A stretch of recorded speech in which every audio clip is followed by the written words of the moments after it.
अस्सलाम वालेकुम beautiful people, आपके अपने चैनल यूट्यूब इंस्टीट्यूट में आपका स्वागत है। सो स्टूडेंट, आज मैं आप लोग को पढ़ाने वाली हूँ limitation of cash flow statement and preparation of cash flow statement. इससे पिछले वाले वीडियो में मैं meaning, nature, objective and importance, uses and utility of cash flow statement पढ़ाई हूँ। तो अगर जो भी स्टूडेंट मेरे चैनल को न्यू बार देख रहे हैं, तो अगर आपको ज़रूरत है तो आप मेरे चैनल पर जाकर आप वहाँ से सर्च करके देख सकते हैं। Meaning of cash flow statement, nature भी आपको, ऑब्जेक्टिव भी, इंपॉर्टेंस, यूजेस एंड यूटिलिटी भी मिलेगा। तो अगर जो भी स्टूडेंट आपको ज़रूरत पड़ता है तो आप वहाँ से जाकर ले सकते हैं। और एक चीज़ और, अगर आपको अकाउंटिंग से रिलेटेड में कोई भी थ्योरी का क्वेश्चन चाहिए तो आप मेरे चैनल पे जाके वहाँ पे ले सकते हैं। मैं आप लोग को लिए अकाउंटिंग का थ्योरी से लेकर कैरेक्टरिस्टिक से लेकर advantages, disadvantages, limitation, objective, types, सारा चीज़ क्लियर करके वहाँ पे एकदम ईजी वे में बताई हूँ। अगर आपको थ्योरी क्वेश्चन चाहिए तो आप वहाँ से ले सकते हैं। आप जानते हैं आपके अगल बगल पड़ोसी में, फैमिली मेम्बर में, फ्रेंड्स में, या फिर आप इतना इंस्टाग्राम यूट्यूब चलाते हैं, अगर आपको कहीं भी ऐसा स्टूडेंट दिखे जिसको कॉमर्स बैकग्राउंड के उससे रिलेटेड उनको मतलब फाइनेंशियली प्रॉब्लम है, तो वो ट्यूशन नहीं ले पा रहे हैं, तो आप उनको मेरे वीडियो को शेयर कर दीजिए। क्योंकि मैं इसमें क्लास 11 से लेकर ग्रेजुएशन तक के सारे को पढ़ाती हूँ कॉमर्स से रिलेटेड। और बहुत सारे स्टूडेंट लोग को इससे मेरे वीडियो से वो बहुत ही 72-92% तक अचीव किए हैं। तो आप हेल्पफुल होगा अगर आप हेल्प कर सकते हैं। और वैसे नहीं, आप फाइनेंशियली हेल्प नहीं कर सकते तो आप डिजिटली हेल्प करिए। आप मेरे चैनल को आप मेरे वीडियोस को शेयर करिए नीडी पीपल के पास, ताकि उनका भला हो सके। ओके, तो चलिए अब हम लोग यहाँ पे स्टार्ट करते हैं limitation of cash flow statement. इससे पहले हम जो भी मेरे रेगुलर बच्चे हैं उन्हें आपको पता होगा, मैं आपको बोली थी कि मीनिंग, नेचर, सारा चीज़ आपको क्लियर हो चुका है। आप पढ़ा करिए, एक दिन में कम से कम एक बार रिवीजन कर लिया करिए, याद मत करिए, एक बार रीडिंग डाल लिया करिए बस। तो आपको दूसरी बार याद करने की ज़रूरत नहीं पड़ेगी, वो आपको ऑटोमेटिक आपका दिमाग जो है वो फेच कर लेता है। तो यहाँ तक आपको सारा क्लियर है मेरे रेगुलर स्टूडेंट का। तो मैं आप लोग को यहाँ पे limitation of cash flow statement बताने वाली हूँ।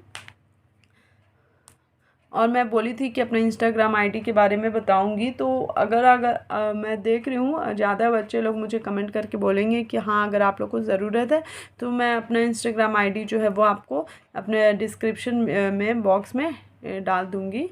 तो आप मुझे प्लीज़ कमेंट करके बताइए, मेजॉरिटी ऑफ स्टूडेंट मेरे, कि आपको वहाँ पे क्वेरी पूछना है मेरे से कि नहीं। आप मुझे कमेंट करके बताइएगा, तो मैं उसी हिसाब से मैं आपको बताऊंगी कि मैं डिसीज़न लूँगी कि मैं अपना इंस्टाग्राम आईडी आप लोग को दूँ कि नहीं दूँ। ओके, तो चलिए हम लोग यहाँ पे limitation of cash flow statement देख लेते हैं। बोल रहा है ये, it is true that cash flow statement is very useful nowadays and serve many purpose but it is necessary. बोल रहा है सही है कि कैश फ्लो स्टेटमेंट बहुत ही ज़रूरी हो गया है आजकल के दिनों में, और वो बहुत ज़्यादा हम लोग को हेल्प करता है। लेकिन it is necessary to take a certain precaution while making uses of this important tool। बोला कि ये बहुत ही ज़रूरी है जब हम लोग प्रिकॉशन लेना, जब हम लोग इस इम्पॉर्टेंट टूल को यूज़ कर रहे होंगे तब। The reason is that misleading और conclusion might be found by not properly calculating net income figure of the cash flow। some significant limitation of cash flow statement are given ahead। बोल रहा है कि अगर हम लोग इस इम्पॉर्टेंट टूल को प्रॉपरली तरीके से यूज़ नहीं करते हैं तो कुछ हम लोगों को प्रॉब्लम हो सकती है। जैसे कि अगर हम लोग गलत नेट प्रॉफिट कैलकुलेट कर देते हैं या कुछ भी, तो उसके हिसाब से ही कैश फ्लो बनता है, तो हम लोग का कैश फ्लो गलत बन जाएगा। तो गलत बन जाए तो आपको जो आपका पूरा बिजनेस का बैलेंस शीट वो ही ख़राब हो जाएगा। तो आपको पता ही नहीं चलेगा कि कितना कैश फ्लो हुआ था, कितना इनफ्लो आया, कितना कैश फ्लो गया, वो आपको सारा चीज़ नहीं पता चलेगा। इसलिए यहाँ पे कुछ लिमिटेशन बताया गया है एज़ पर कंपनी एक्ट 13। ठीक है, तो वो हम लोग लिमिटेशन देख लेते हैं। देखिए, पहला लिमिटेशन बता रहा है कि it is very difficult to precisely define the term cash. बहुत ही डिफ़िकल्ट होता है टर्म किसको डिफाइन करना, कैश को। फिर बोला there are controversies over a number of item like a cheque, stamp, postal order etcetera it to be included in cash और नॉट। ठीक है, it does not show non cash transaction, वो non cash transaction नहीं show करता है, उसको ignore करता है। It ignore basic concept of accounting, जैसे कि एक्यूरल कंसेप्ट को इग्नोर करता है। It shows only the net cash flow और आउटफ्लो, ठीक है। ये सिर्फ ये शो जो करता है वो नेट कैश इनफ्लो कितना हुआ एंड आउटफ्लो कितना हुआ, बस। It does not represent net profit और loss. Net profit and loss कौन बताता है student? Yes correct, profit and loss account बताता है। ओके तो यहाँ पे कुछ हम लोग 5 limitation of cash flow statement देख लिए। तो अब हम लोग चलिए स्टार्ट करते हैं preparation of cash flow statement. इससे पहले हम लोग सारा क्वेश्चन जो था वो सारा थ्योरी पढ़ रहे थे, इसके बाद से अब आपको यहाँ से प्रैक्टिकल्स क्वेश्चंस जो है वो मिलेंगे, ठीक है। तो थोड़ा सा दिमाग को खोल लीजिए और अच्छे से मन लगा के बैठ जाइए, क्योंकि यहाँ से आप लोग का प्रैक्टिकल जो है वो स्टार्ट होने वाला है। तो यहाँ देखिए बोल रहा है, तो cash flow statement is prepared according to revise accounting standard AS3 revise in new Indian accounting standard. Cash flow statement ये सब थ्योरी है, ठीक है। यहाँ से स्टार्ट हुआ, ये सब बता रहा है आपको, ठीक है। एप्लीकेबिलिटी क्या क्या है, कौन कौन करेगा जिसका मोर देन 50 करोड़ से ऊपर है प्रीसीडिंग फाइनेंशियल ईयर में, ठीक है, और 10 करोड़ से ज़्यादा। बैंक एंड इंश्योरेंस कंपनी ये लोग पे एप्लीकेबल है। ऑब्जेक्टिव क्या है कैश फ्लो का, आपको मैं पहले बता चुकी हूँ। डेफिनेशन यहाँ पे कुछ दिया हुआ, कैश फंड किसको कहते हैं, कैश एंड कैश इक्विवेलेंट मैं बता चुकी हूँ आपको।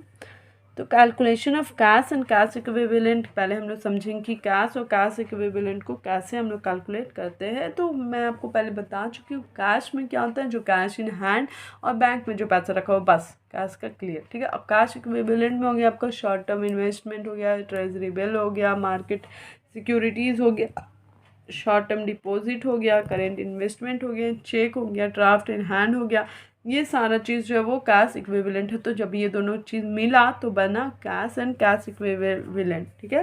तो जब दोनों मिल रहा है, नाम मिल रहा है, तो हम लोग इसका आइटम भी मिलाएंगे। तो आइटम मिलाने के लिए जो कैश का कंपोनेंट था, जो एक कैश इक्विवेलेंट का कंपोनेंट, दोनों को मर्ज करके प्लस कर देंगे, सिंपल, ठीक है। तो हम लोग का नीचे में निकल जाएगा कैश इक्विवेलेंट। यहाँ तक आपको समझ में आ गया कि कैश इक्विवेलेंट कैसे निकालते हैं हम लोग, ठीक है।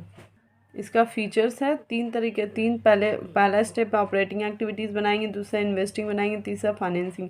एक लॉन्ग क्वेश्चन पूछता है आपका एग्जाम में, जो कि तीनों चीज़ को बनाने बोलता है। शॉर्ट क्वेश्चन पूछेगा तो ये देगा बनाने, या ये देगा या ये देगा, तीनों में से कोई एक देगा। अगर लॉन्ग पूछेगा तो तीनों देगा, और डेफिनेटली आपसे लॉन्ग क्वेश्चन पूछता है, क्योंकि मैं भी जब पढ़ी थी तो मुझे एक क्वेश्चन पूछा गया था।